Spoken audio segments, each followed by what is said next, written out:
On a previous episode of ABN Uncut, we gave you some background on George Soros and really started to paint the picture as to what he's truly involved in. And on subsequent broadcasts, we've done a lot to show you what's going on in places like Europe and the Middle East and the U.S. and how a lot of the civil unrest there is related to George Soros institutions.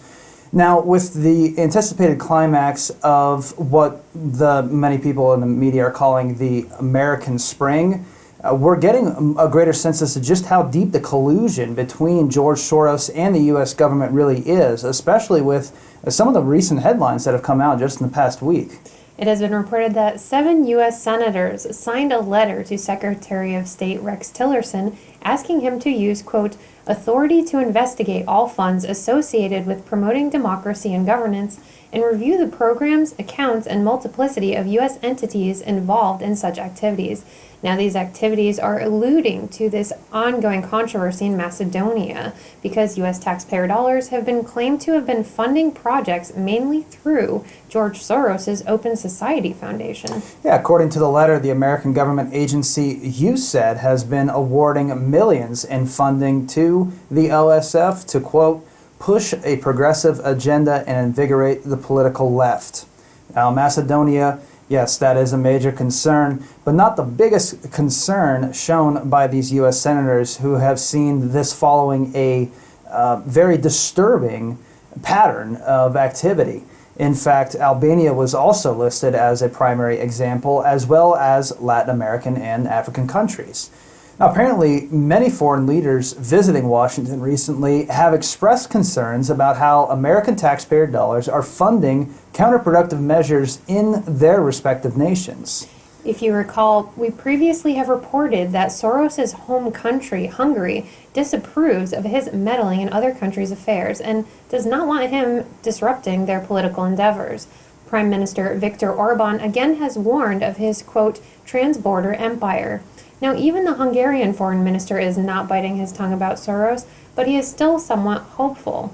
He has been quoted saying, I think it is no secret and everyone knows about the very close relationship between the Democrats and George Soros and his foundations.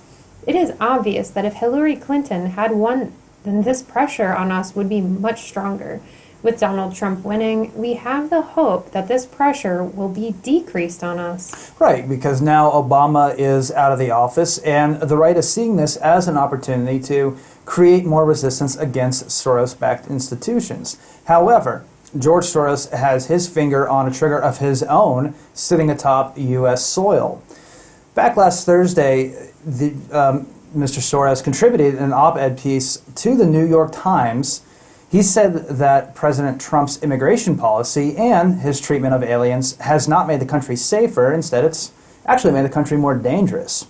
Yes, this is true, that hate crimes are on the rise and the U.S. is becoming increasingly more divided. Soros called for a fight against hate crimes, claiming that this would unify us more. Now, keep in mind, this is the same man who funded violent revolts and stoked civil unrest in several countries around the world, and now we're seeing clear signs that he is preparing to do this on a much larger scale within the United States. We all need to stay vigilant and stand up united.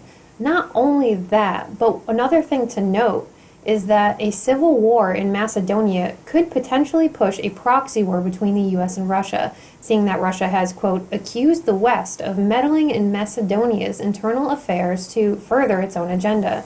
So, as you can see, this funded meddling is pointing directly to many of Soros's foundations and this far left agenda.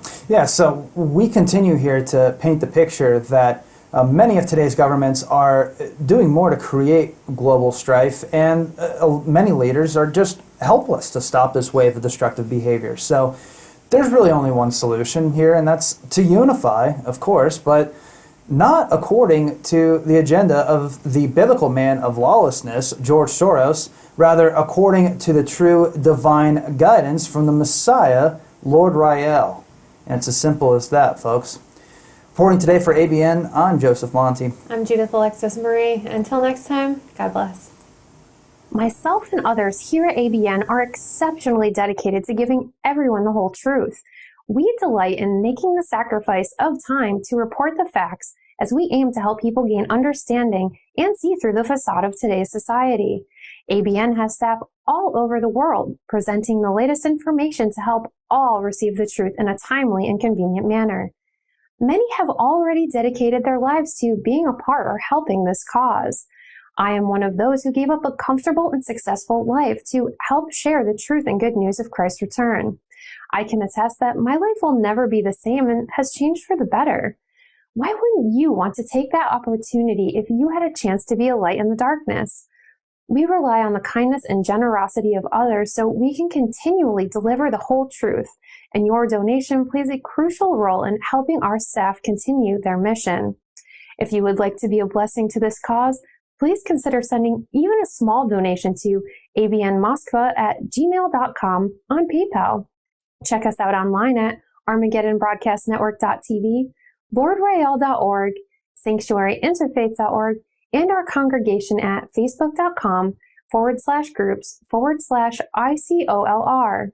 You will find the donation information and all of these important websites in the description field section below. Remember to love God and each other. Thank you, and God bless.